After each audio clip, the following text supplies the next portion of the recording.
بسم الله الرحمن الرحيم. اللهم صل وسلم وبارك على سيدنا محمد.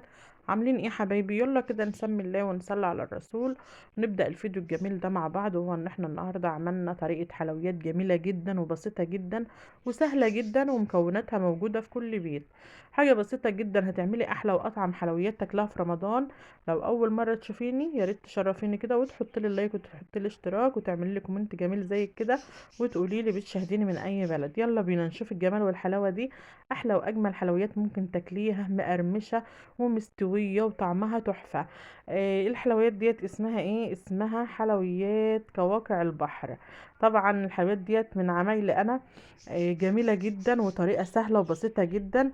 وكوبايه دقيق واحده عملنا مجموعه قد ايه من الحلويات. لو حابه تكتري الحلويات كبري الكمية اللي انت هتعمليها. انا عملت كوباية دقيق واحدة عملت الكمية دي. لو حابة تعمليها باكتر من كده اعملي كوبايتين، اعملي 3. يلا نشوف عملنا الجمال والحلاوة دي ازاي. الحلويات ما شاء الله عليها تتحط في الزيت تلاقيها مفتوحة كده واللي جواها باين، الحشوة باينة وشكلها وطعمها تحفة ومقرمشة. فضلت لتاني يوم مقرمشة. اول حاجة بقى كده بإذن الله هنبدأ بقى بعمل الشربات بتاعنا. احنا عاملينه مع بعض قبل كده بس هنعمله مع بعض تاني. جبنا كوباية ونص من السكر ونزلناهم كده بقى ايه في الكزرونة بتاعتنا.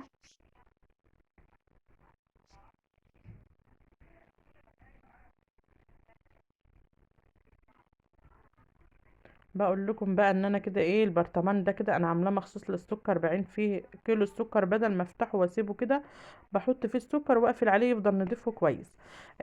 نفس الكوبايه بقى اللي عملنا بيها السكر هنعمل بها الميه. هننزل بكوبايه ميه على الكوبايه ونص سكر وهنحط عصره ليمونه ونرفعهم على النار. ما شاء الله عليها بتطلع تحفه. هتغلي 5 دقايق وتشيلها من على النار. وانت بتشيليها فضي عليها كيس الفانيليا وسيبيها. جميلة جدا. الحلويات الشربات ده تعمليه عندك وتركنيه عندك على طول في التلاجة ما شاء الله عليه. خلاص بقى جبنا بولة فاضية كده ونزلنا فيها بكوباية واحدة دقيق بنفس الكوباية اللي انا عاملة بها ايه الشربات. وده كيس بيكنج باودر كان عندي كده كنت مستخدمة منه. هاخد منه بس نص معلقة. وده معلقتين من الزيت. مكوناتها بسيطة جدا. ودي رشة ملح ومعلقة سكر كبيرة وكوباية مية هناخد منها ايه على قد ما هتقبل. بس هي مش هتقبل معانا الا ربع كوباية مية بس او ايه ازيد شوية. هننزل بقى بالمكونات على بعضها كده. ضفنا نص معلقة بيكنج باودر كده من الكيس ده على الدقيق.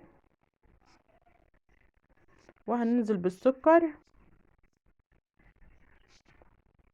وبرشة الملح. وهننزل بالزيت معلقتين بس ما تكتريش الدقيق. وطبعا كنت نسيت النشا، كان في معلقة نشا هضيفها دلوقتي في الاخر. انت بقى هاتيها بقى حطها مع المكونات ديت وقلبها ببعضها. بس سيها كده ببعضها كأنك بتعملي بسكوت، بتعملي اي عجينة من اللي بتتبسس كده في ايه في الدقيق. هتطلع معاكي جميلة جدا وطعمها حلو قوي. وفضلت لتاني يوم مقرمشة كانت طعمها تحفة.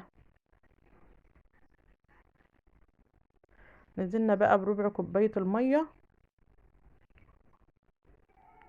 وهنقلب كويس جدا. تقلبيها كده بقى بالمعلقة وبعدين بقى ايه بايدينا كده نعجنها.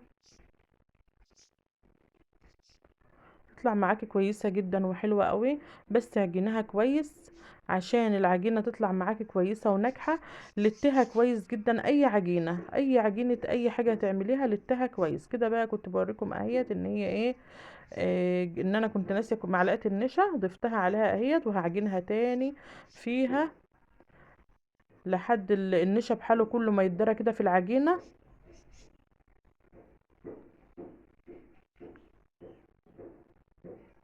خلاص خلصنا العجينة بتاعتنا اهيت وتلتها كويس جدا.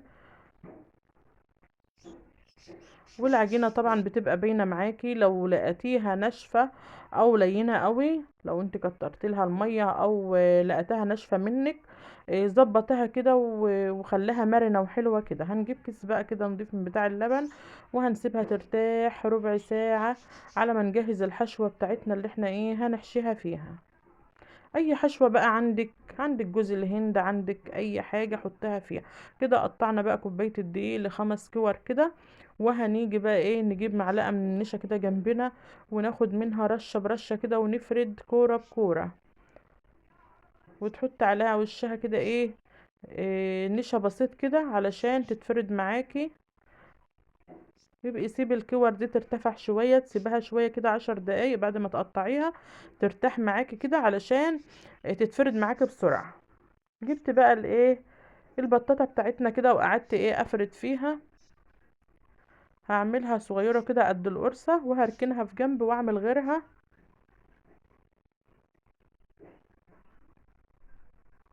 اهي كنت انا عملت واحدة وبعمل في التانية.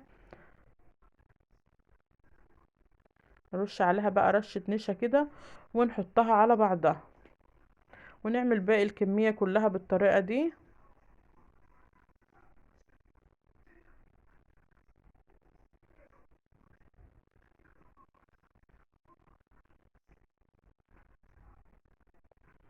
هتفردي بقى ال5 كور كده على بعض زي ما انا عملت كده، اهمت ال5 على بعض. تحاولوا ان هم يكونوا قد بعض كده. وجبت الكيس وغطيتهم شوية علشان يرتاحوا كده، عشان لما اجي افردهم يبقوا كويسين معايا في في الفرد، لان العجينة معاكي الجو برد وبتمط معاكي من السقعة. هتفرديهم بقى فردة كويسة كده، وتحاولي تخلي ان كل الطبقات كلها قد بعضها على قد ما تقدري.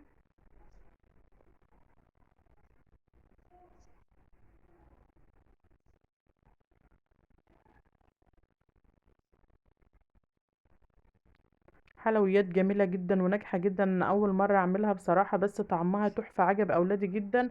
ولو عندك ضيوف ولا عندك عزومة وحبيتي تعمليها كده كنوع من الحلويات جنب الحلويات اللي انت هتعمليها، حاجات موجودة من البيت، يعني بشوية مية وكوباية دقيق ومعلقتين زيت، حاجات بسيطة جدا في بيتك، موجودة في أي بيت هتعمليها، وهتبقى سهلة معاكي جدا.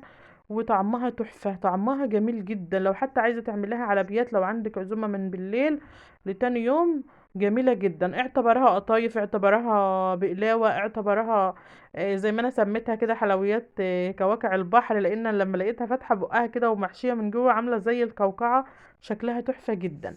كده بقى كنت انا فردت ال5 كده على بعض فردة كبيرة، عملتهم واحدة، وبلفها بقى كده من الجنب بقى، لازم تبرمها برمة حلوة كده، كل العجينة تبرموها كده زي ما تكوني كده هتكوني تقطعي قراقيش، بس طبعا ما تبططهاش زي ما انا عاملاها كده، واقطعها بقى قطع صغيرة كده على قد الواحدة ما هنعملها، لان كل قطعة من دي هتبقى قوقعة من اللي احنا عملناها في اول الفيديو.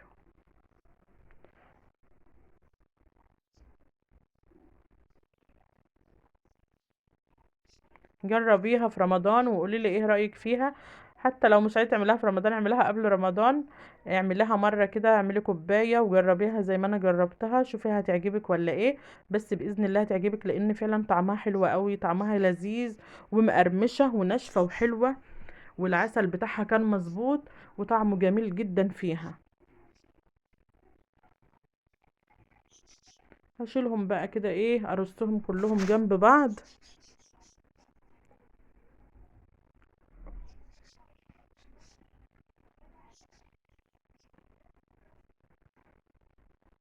والحتة اللي مشرشبة دي نهاية اللفة بتاعتنا، ابقي الزقها ببعضها عشان لما تيجي تبططيها تلاقيها بتتبطط معاكي وتبقى كلها مسوية. على فكرة هي الفكرة سهلة جدا، ويعني مبتاخدش وقت ولا حاجة، بس انا حبيت ان انا اطلعها معاكم يعني بكل الخطوات علشان تعملها مظبوط.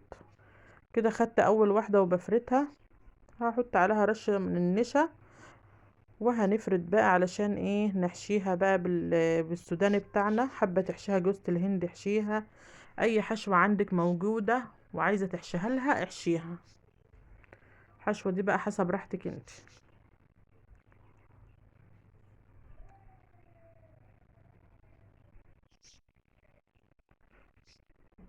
ده بقى السوداني بتاعنا. هاخد كمية منه كده واحطهم في قلب الكوكعة، وهقفلها. هتشوفيها هتقولي ده قطايف. هي فعلا عاملة شكل القطايف، بس لما بتتسوى في الزيت بتبقى جميلة جدا وبتتفتح كده، وبيبقى اللي جواها ده باين زي اللولي كده من جواها، زي الكوكعة بالظبط اللي بتبقى في البحر. جميلة جدا وحلوة جدا. جربيها وقوليلي ايه رأيك فيها. هنعمل بقى باقي الكمية كلها بنفس الطريقة عشان ناخدها بقى ايه نحمرها.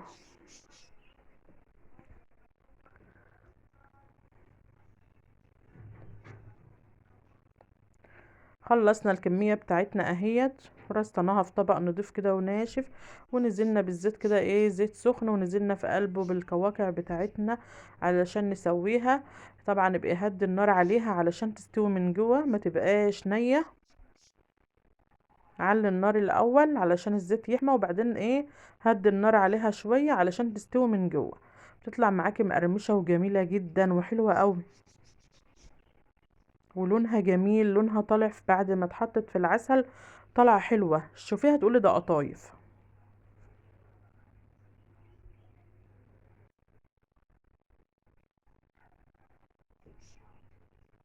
ننزل بقى في العسل بتاعنا. العسل اهوت بعد ما برد، كنت انا جبت كيس فانيليا كده وحطيته ايه وانا بشيله من على النار عليه.